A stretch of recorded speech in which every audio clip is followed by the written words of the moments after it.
शेतकऱ्यांसाठी 4 ऑक्टोबरच्या ठळक बातम्या।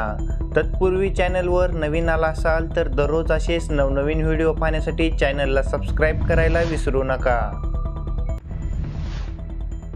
अखेर पीक विम्याचे 5 लाख शेतकऱ्यांचे 656 कोटी मंजूर। 1.5 वर्षांपासून रक्कम होती थकीत। 110% मिळाली भरपाई। दसऱ्यापर्यंत मिळणार 28,000 दूध उत्पादकांना भाव फरकाची रक्कम। 4,62 लाख रुपयांचे वितरण होणार, तर सरासरी दुधाचे दर पोहोचले 37 रुपये प्रति लिटरवर। नवरात्री महोत्सवाच्या तोंडावर नारळाने खाल्ला भलता भाव। महागाईची झळ, शेकडो मागे 800 रुपयांची वाढ। मागील आठवड्यात परतीच्या पावसाचा फटका ड्रॅगन फ्रूटच्या विक्रीवर झाला। परिणामी बाजारपेठेत मागणी घटली, त्यामुळे ड्रॅगन फ्रूटच्या दरात घसरण झाली आहे।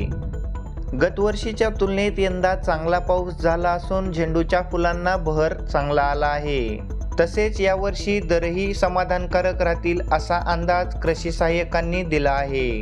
तसेच दसऱ्यामध्ये फुलांना चांगलीच मागणी मिळणार आहे। संत्रा मोसंबीवरील काट पद्धत अखेर काळमना बाजारात बंद। कृषी मंत्र्याकडे केली होती तक्रार।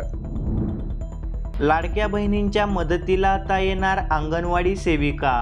अर्जातील त्रुटी तपासणार, घरोघरी जाऊन छाननी करण्याची सूचना। 30,000 हेक्टर जमिनीला भागपूर सिंचन योजना देणार ओलावा। 3,553 कोटींची सुधारणा प्रस्तावना मंजूर। तसेच जळगाव, पाचोरा, जामनेरला दिलासा। एवढ्या भागातील वाहून जाणारे पाणी आता साठवणार। ड्रोनच्या माध्यमातून 8 मिनिटात 1 एकरची फवारणी। पाठीवर पंप घेऊन फिरवण्याची कटकट आता मिटली। अतिवृष्टीने पिकांचे मोठे नुकसान, तरीही नजरअंदाज आणेवारी 52 पैसे। सोयगाव तालुक्यामधील स्थिती। शेतकऱ्यांनो, मूग, उडीद, सोयाबीनची अद्याप नोंदणी केली नसेल तर ऑनलाईन नोंदणी करून घ्या। आधारभूत किंमत खरेदी योजनेअंतर्गत खरेदी सुरू करण्याचे आदेश। टोमॅटो, शिमला मिरची, फ्लावर किरकोळीत 100 रुपयांवर। एपीएमसीत भाज्यांचे दर कडाडले असून भाजीपाल्यांचे चांगलेच दर वाढण्याची शक्यता आहे। लाडक्या बहिणीची दिवाळीची ओवाळणी आचारसंहितेच्या अगोदर पाठवू, अजित पवारांनी दिले मोठे आश्वासन। देशात 56,10,000 हेक्टर ऊस उपलब्ध। हंगामात 333 लाख टन ऊस उपलब्ध होण्याची शक्यता।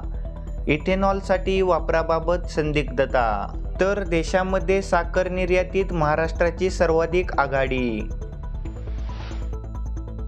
ऑक्टोबर हीटचा चटका वाढला, राज्यात पावसाची उघडीप शक्य। शेतकरी मित्रांनो, दररोज अशाच नवनवीन बातम्या पाहण्यासाठी चॅनलला सबस्क्राइब करायला विसरू नका।